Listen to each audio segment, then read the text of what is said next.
नमस्कार रसिक श्रोते हो. आज आपण थोडं निराळ्या विषयावरती बोलणार आहोत. जर मुलं यशस्वी झाली तर मुलांचं खूप कौतुक केलं जातं, पण समजा त्यांच्या हातून जर काही चूक घडली तर मात्र पालकांना धारेवर धरलं जातं आणि त्यातल्या त्यात विशेष करून आईला, म्हणजे बोलण्याची सीमा अगदी क्रौर्याची सीमा पार करून जाते. म्हणजे अशा पालकांना बडवलं पाहिजे इथपर्यंत प्रतिक्रिया व्यक्त केल्या जातात.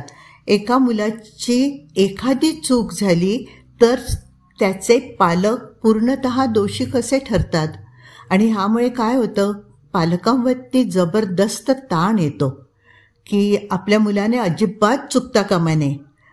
चुकणं तर नैसर्गिक आहे ना, आपण कितीही मोठे झालो तरी चुकत असतो. अगदीच आपण कधीही चुकलो नाही असं होत नाही, नाही का? पण पालकांवरचा हा ताण जो वाढलेला आहे आणि त्याच्यामुळे त्यांच्यामध्ये अपराधगंड निर्माण होतो, गिल्ट वाटतं त्यांना आणि अर्थातच त्यामुळे अधिकाधिक त्यांचं सगळं लक्ष आपल्या मुलांवर केंद्रित होतं आणि मुलांना ते धारेवर धरतात. म्हणजे हे एक ना विचित्र असं सगळा एक जांगडगुत्था झालेला आहे. तर आज मी वाचणार आहे आईपणाचा गिल्ट. कारण हा ताण ना जास्त करून आईवर येतो, कारण बहुतेक घरांमध्ये आई मुलांवरती लक्ष देत असते आणि खापर फोडायला आईचं डोकं फार सोपं पडतं, त्यामुळे आईला जास्त गिल्ट येतं. पुस्तकाचं नाव आहे विवेकी पालकत्व. अगदी प्रत्येक पालकांनी वाचावं असं हे पुस्तक आहे. लेखिका आहेत डॉक्टर अंजली जोशी. शब्द पब्लिकेशनचं आहे.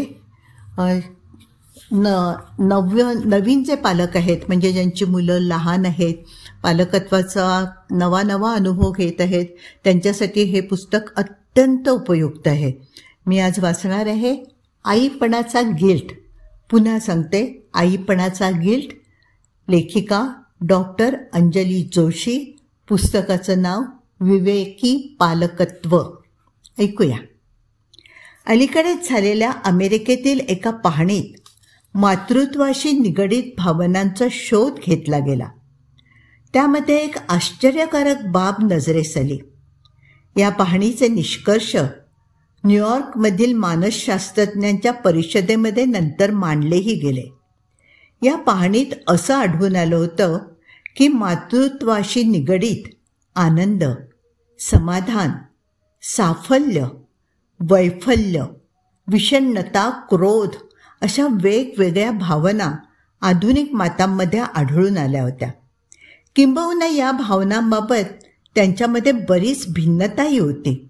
पण एक भावना मात्र बहुतांशी मातांमध्ये समान होती आणि ती म्हणजे अपराधी भावना. आतापर्यंत असा समज होता की साधारणतः नोकरी करणाऱ्या मातांमध्येच अपराधी भावना ही प्रामुख्याने आढळून येते. पण या पाहणीने हा समज खोटा ठरवला. त्यामध्ये असं आढळलं होतं की माता नोकरी करणारी असो किंवा गृहिणी असो, कमी अधिक प्रमाणात बऱ्याच माता अपराधी भावनेला बळी पडलेल्या आहेत. आपल्या समाजातल्या सुशिक्षित आणि आधुनिक मातांकडे नजर टाकली तर हे चित्र जवळपास दिसून येईल. उदाहरणादाखल काही मातांचेच दाखले घेऊ. इथे जी नावं घेतलेली आहेत ती काल्पनिक आहेत. श्रुती ही करिअरिस्ट मातांचं प्रतिनिधित्व करते. ती मल्टीनॅशनल कंपनीत उच्च पदावर आहे. ती मनात म्हणत असते, माझ्या मुलाला पाळणाघरात ठेवून किंवा मोलकरणीवर अथवा अन्य व्यक्तींवर सोपवून जेव्हा मी घराच्या बाहेर पाऊल ठेवते तेव्हा मी मुलावर अन्याय करत आहे अशी टोचणी नकळतपणे मनाला लागून राहते. पूनमचं उदाहरण याच्या अगदी उलट आहे. पूनम CA आहे, पण स्वतःच्या करिअरपेक्षा मुलाला गरज असताना जास्तीत जास्त काळ त्याच्याबरोबर व्यतीत करणं तिला महत्त्वाचं वाटतंय. म्हणूनच स्वतःचं ऐन भरातलं करिअर तिथेच थांबवून तिने मुलासाठी गृहिणीची वाट चोखाळली आहे. पण ती तरी अपराधी भावनेतून मुक्त झाली आहे का? ती मनात म्हणत असते, मुलासाठी माझं करिअर बाजूला टाकून मी इतकी झटले, पण स्वतःच्या व्यक्तित्वाला दुय्यम समजून स्वतःवर आपण अन्याय केला आहे, अशी टोचणी मनाला लागून राहते. स्वातीची कथा श्रुती आणि पूनम दोघींपेक्षा वेगळी आहे. ती बँकेत नोकरी करते, पण जास्त काम व वेळ द्यावा लागेल म्हणून उच्च पदाच्या संधी तिने मुलांकरता नाकारलेल्या आहेत. थोडक्यात स्वतःचं करिअर आणि मुलं यातलं सुवर्ण मध्य गाठण्याचा तिने प्रयत्न केला आहे. पण ती सुद्धा अपराधी भावनेच्या विळख्यातून पूर्णपणे सुटलेली नाही. ती मनात म्हणत असते, मी दोन्ही गोष्टी करत आहे खरी, पण नोकरी आणि मुलं अशा दोन्ही डगरींवर पाय ठेवताना कुठल्याच एकाला मी पूर्णपणे न्याय देऊ शकत नाही, हा सल माझ्या मनात कायम आहे. एकच गोष्ट निवडली असती तर निदान ती तरी पूर्णत्वाने करण्याचं समाधान मला मिळालं असतं. श्रुती, पूनम आणि स्वाती यांना छळत असणारी अपराधी भावना केवळ करिअर किंवा नोकरी यांच्याशी संलग्न आहे असं नाही, तर यातील प्रत्येकीच्या मनोगतात अपराधी भावनेचे अनेक पदर मिसळलेले आहेत. मुलांना वाढवताना माझी एखादी पद्धत चुकली होती किंवा मी एखाद्या विशिष्ट पद्धतीचा अवलंब करायला हवा होता, किंवा माझं मूल माझ्या मनाप्रमाणे वागत नसेल तर याचा अर्थ तसे संस्कार करण्यात मी कमी पडले असं यातल्या प्रत्येकीला कधी ना कधीतरी वाटलेलं आहे. आता आपण बघूया अपराधी भावनेचं मानसशास्त्रीय मूळ. अपराधी भावनेच्या मुळात शिरलं तर आढळून येईल की जेव्हा आपल्याला अपराधी वाटत असतं तेव्हा त्या भावनेत प्रामुख्याने 2 विचार समाविष्ट झालेले असतात. पहिला विचार असतो तो म्हणजे माझ्या हातून चुकीचं वर्तन घडलेलं आहे की जे मी करावयास नको होतं. पण अपराधी वाटण्यास केवळ एवढाच विचार पुरेसा नसतो. आपल्याला केवळ एवढंच वाटलं की करावयास नको असलेलं चुकीचं वर्तन मी केलं आहे, तर त्या वर्तनाबाबत फार तर पश्चाताप किंवा खंत वाटू शकेल. मग आपल्या हातून त्या वर्तनाची पुनरावृत्ती न होण्याची काळजीही आपण घेऊ. पण जेव्हा आपल्याला अपराधी भावना छळत असते तेव्हा या विचाराहून प्रबळ असा अजून एक विचार आपल्या मनात थैमान घालत असतो. तो म्हणजे माझ्या हातून पापकृत्य घडलेलं आहे आणि त्याबद्दल योग्य ती सजा मी घेतली पाहिजे. जेव्हा आपल्या मनात हा दुसरा विचार ठाण मांडून बसतो तेव्हाच आपल्याला अपराधी वाटतं. एवढंच नव्हे तर ज्या वर्तनाबाबत टोचणी लागते ती टोचणी कमी करण्यासाठी आपण आपल्या चुकांची भरपाई करण्यासाठी धडपडतो. आपल्या मनातल्या अपराधी भावनेची भरपाई श्रुती, पूनम आणि स्वाती कशा करतात ते बघूया. प्रथम श्रुतीला अशी टोचणी आहे की माझ्या कामाच्या स्वरूपामुळे ठराविक वेळी मी घरी येऊ शकत नसल्यामुळे मुलाला माझा पुरेसा सहवास मिळत नाही. मग त्याची भरपाई करण्यासाठी ती जेव्हा मुलाबरोबर असते तेव्हा त्याचा शब्द खाली पडू देत नाही. ती मुलापुढे नमतं घेते. तो मागेल ती वस्तू त्याच्यासमोर हजर करते. त्याच्यावर वाजवीपेक्षा जास्त अशा प्रेमाचा आणि कौतुकाचा वर्षाव करते. हळूहळू असं होत गेलं आहे की श्रुतीच्या मुलालाही आईच्या मनातल्या या अपराधी भावनेचा पत्ता लागला आहे. आईची ही भावना हुकमाच्या पत्त्यासारखी वापरून तो स्वतःला हवं ते वसूल करून घेतो. आईने जास्त वेळ TV पाहायला नकार दिला तर तोच तिला धमक्या देतो की दिवसभर तू घरी असतीस तर मला TV पाहण्याची गरजच लागली नसती, पण तूही घरी नसतेस. निदान हवा तसा वेळ घालवण्याचं स्वातंत्र्य तरी मला दे ना. त्याने असं म्हटलं की श्रुती विरघळते. अपराधी भावनेची टोचणी तिला अजूनच टोचायला लागते. आपल्या कंपनीत कर्तव्य कठोर असणारी श्रुती मुलाला वाढवताना मात्र त्याच्यापुढे सतत दबून राहून मवाळपणा पत्करते. आता पूनमचं बघूया. स्वतःवर अन्याय झाला असण्याची टोचणी पूनमला आहे. या अन्यायाची भरपाई करण्यासाठी मुलगा मोठा झाल्यावर CAच्या एका फर्ममध्ये तिने कमी वेळाची नोकरी पत्करली आहे. या फर्ममध्ये तिला मुख्यतः करावं लागणारं काम हे कारकुनी आहे. त्यामुळे ते करत असतानाही आपल्या पात्रतेच्या मानाने आपण फार कमी प्रतीचं काम करतो आहोत ही टोचणी तिला लागून राहते. मधली काही वर्ष काहीच न केल्यामुळे आपण CAची पदवी घेतली असली तरी त्या ज्ञानाचं उपयोजन केलं नसल्यामुळे आता काम करताना जगाच्या घोड दौडीत मागे पडल्यासारखं तिला वाटतं. त्यामुळे CAची पदवी असूनही तिच्या पात्रतेचं काम मिळवणं तिला मुश्किल जात आहे. आता फार उशीर झालाय. आपण वेळीच जर स्वतःचं करिअर केलं असतं तर कुठल्या कुठे गेलो असतो हे शल्य तिला कुरतडत राहतं. विशेषतः करिअरमध्ये उच्च पदावर पोहोचलेले स्वतःचे मित्रमैत्रिणी भेटले की हे शल्य अजूनच टोकदार होतं. एकतर आपला उमेदीचा काळ निघून गेलाय. आता एकदम जागरूक होऊन स्वतःसाठी काही करणं म्हणजे निव्वळ वरवरची मलमपट्टी आहे असंही तिला वाटत राहतं. त्याचबरोबर आत्तापर्यंतच्या आयुष्यात मुलांना दिलेलं प्राधान्य एकदम बदलून स्वतःला प्राधान्यक्रम देणं हे तिलाही अवघड जात आहे आणि तिच्या कुटुंबियांनाही.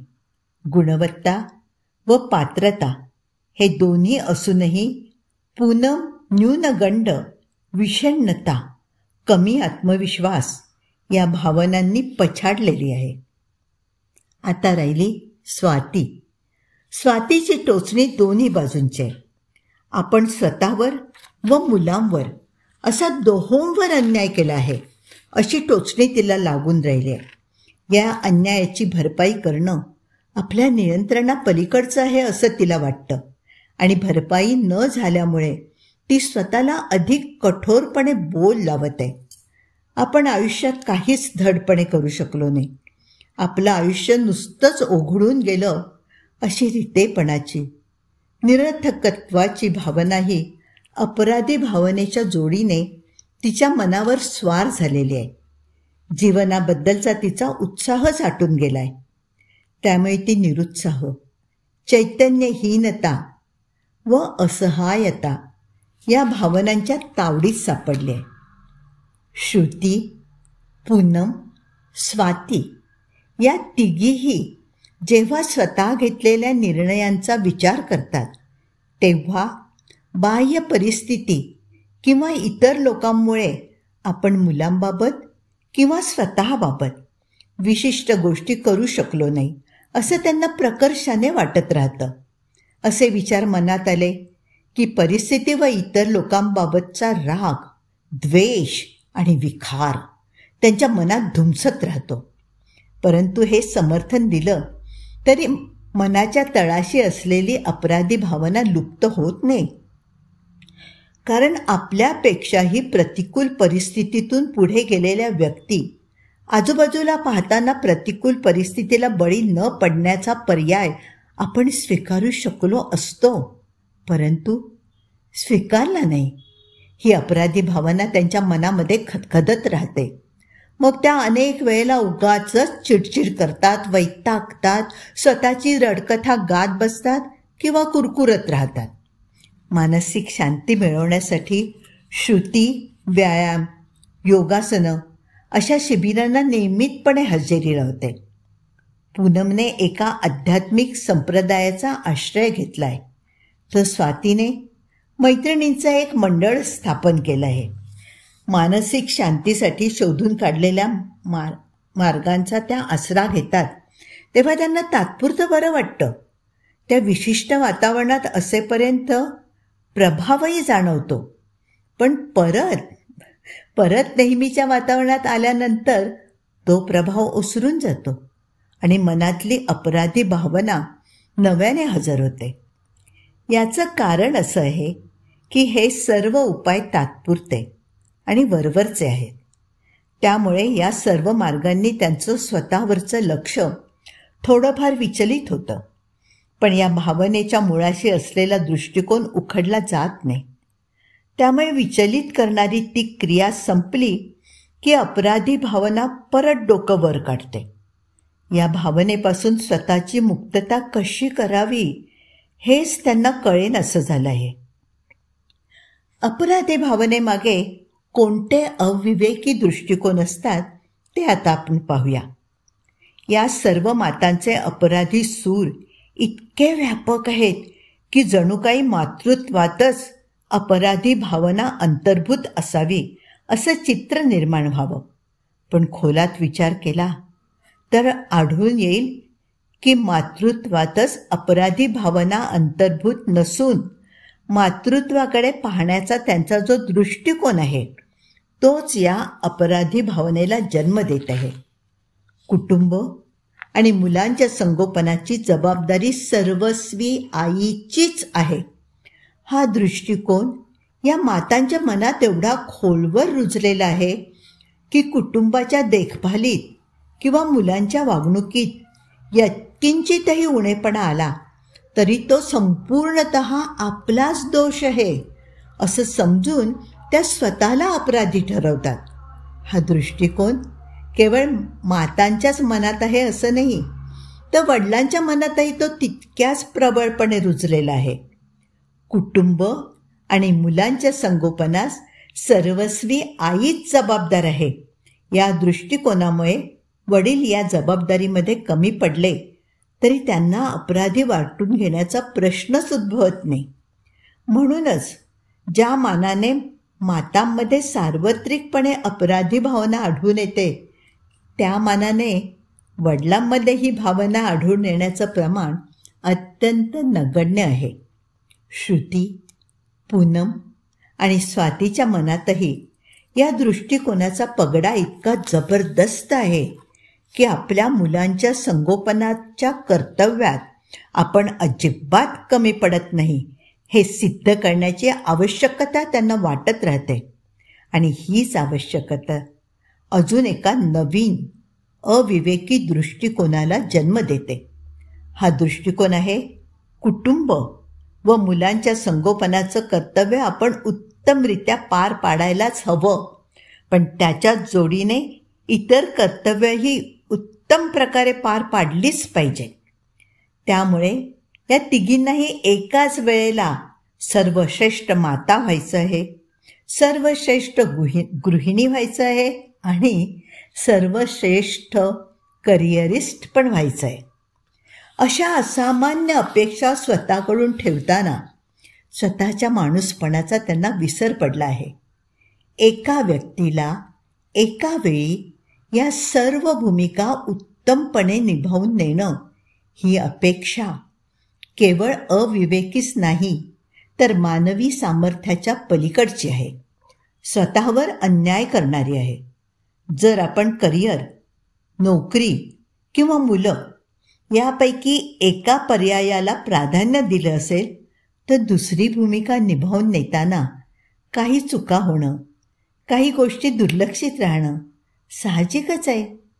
परंतु स्वतःकडून अतिमानवी अपेक्षा बाळगणाऱ्या या माता आपण सर्व भूमिका उत्तम प्रकारे निभावून न्यायलाच पाहिजेत असा दृष्टिकोन बाळगतात.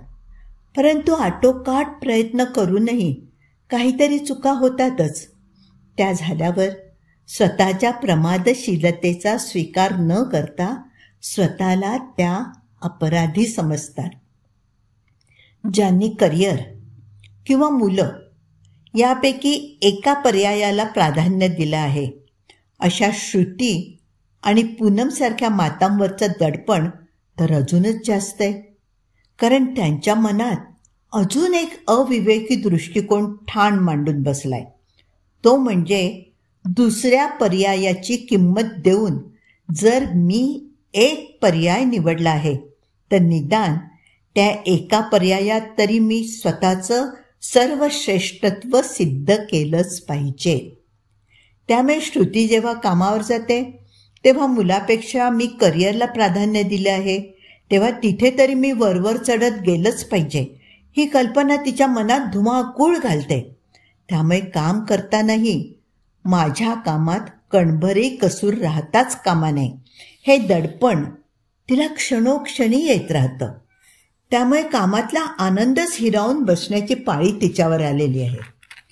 करिअरमध्ये वर चढण्याची एखादी जरी संधी हातातून निसटली तरी ती स्वतःला परत परत बोल लावून अपराधी भावनेच्या खाईत लोटून देते. या उलट पूनमने स्वतःच्या करिअरवर पाणी सोडून मुलासाठी पूर्ण वेळ उपलब्ध असण्याला प्राधान्य दिले आहे. त्यामुळे मुलाच्या भवितव्यासाठी मी माझ्या करिअरची एवढी मोठी किंमत मोजली आहे तर त्याने चांगलं नाव काढून मी उत्तम माता आहे हे सिद्ध केलंच पाहिजे ही कल्पनाच तिच्या मनामध्ये घर करून बसली आहे. त्यामुळे मुलासाठी झटतानाही त्याची कामगिरी उंचवण्यात मी कुठे कमी तर पडत नाही ना या विचाराचं दडपण तिला क्षणोक्षणी येत राहतं. मुलाची कामगिरी थोडी जरी खालावली तरी ती स्वतःलाच दोषी समजून कठोर बोल लावते. आता ही अपराधी भावना कशी दूर कराल? अविवेकी दृष्टिकोनाची छाननी करायची. श्रुती, पूनम आणि स्वाती यांच्या मनातल्या अपराधी भावनेचं समूळ उच्चाटन करायचं असेल तर स्वतःच्या मनातल्या अविवेकी दृष्टिकोनाची छाननी त्यांनी करावयास हवी. ही छाननी त्यांनी केली तर त्यांना असं समजून येईल की कुटुंब आणि मुलांच्या संगोपनास सर्वस्वी आपणच जबाबदार आहोत हा दृष्टिकोन बाळगताना त्या वस्तुस्थितीकडे डोळेझाक करत आहेत. त्या असं समजत आहेत की कुटुंबातील घटना, मुलांचं वागणं यांचं संपूर्ण नियंत्रण त्यांच्या हातात आहे. वस्तुस्थिती अशी आहे की कुटुंबातल्या घटना अथवा मुलांचं वागणं हे एका विशिष्ट मर्यादेपर्यंतच आपण नियंत्रित करू शकतो. एका विशिष्ट मर्यादेपर्यंतच आपण नियंत्रित करू शकतो. त्यांच्यावर संपूर्ण नियंत्रण ठेवणं कुणालाही शक्य नसतं.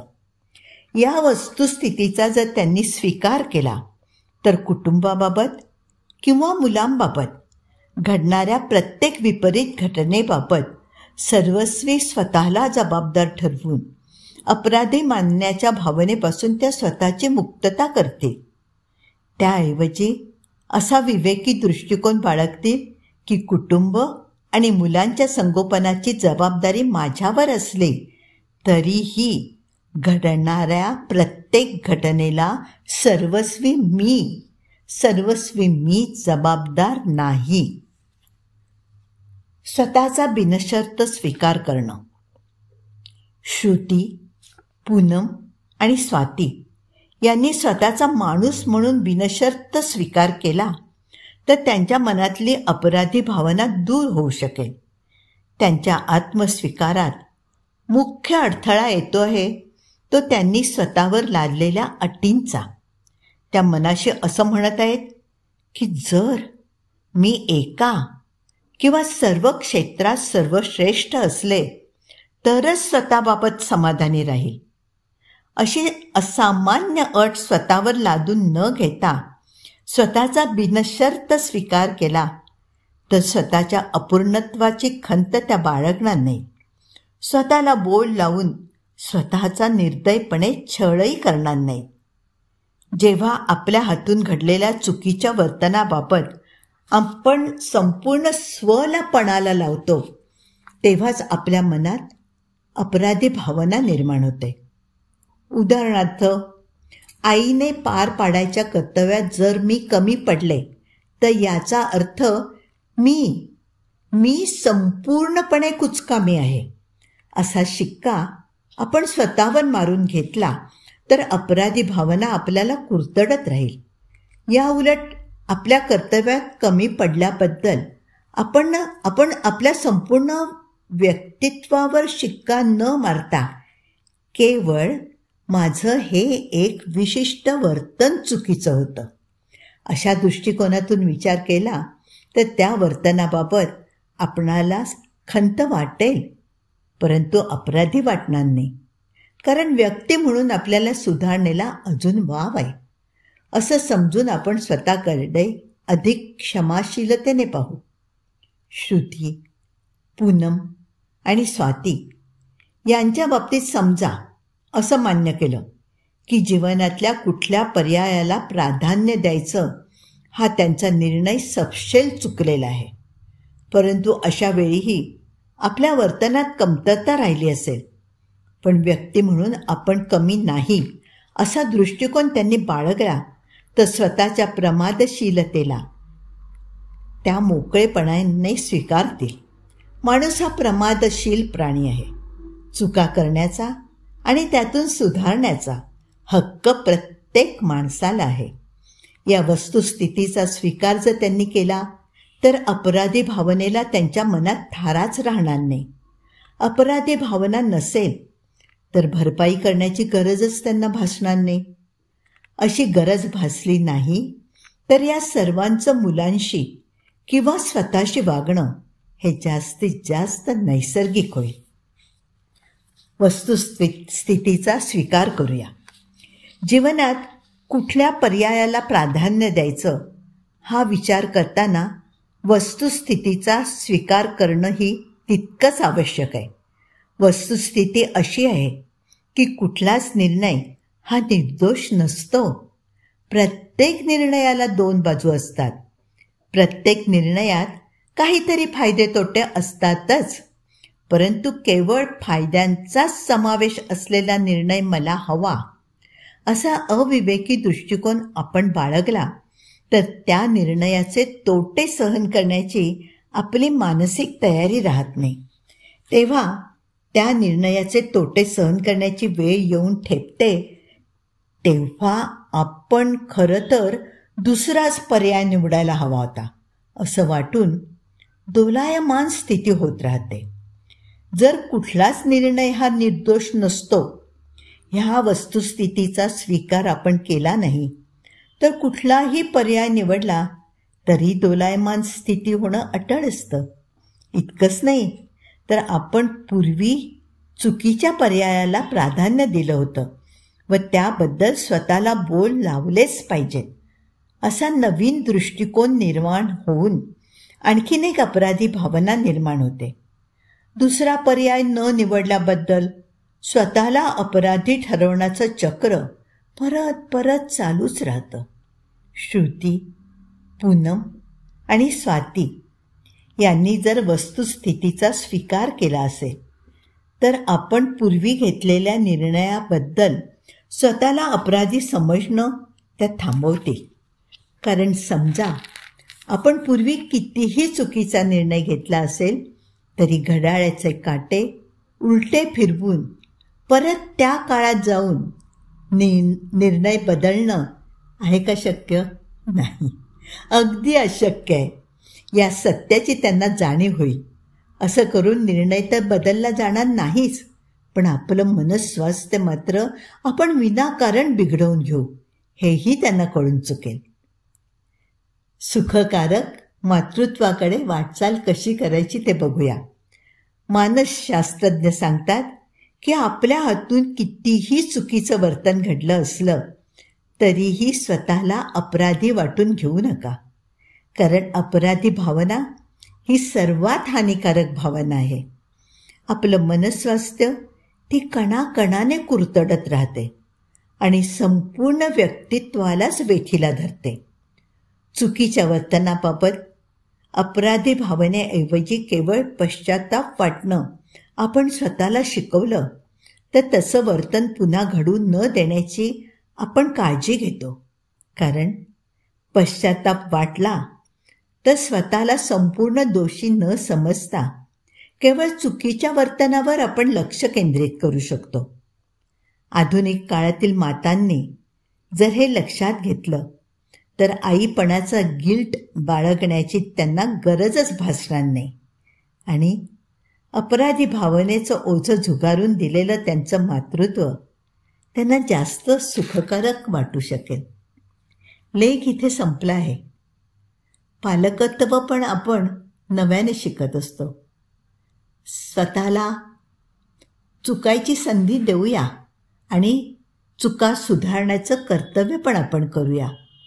आपल्यामध्ये अपराधगंड, गिल्ट भावना निर्माण होणार नाही ह्याचा जास्तीत जास्त प्रयत्न करूया आणि विवेकी पालकत्व आपल्याला हे नक्कीच शिकवेल, मार्गदर्शन करेल. पुन्हा भेटूया नव्या कथेसह.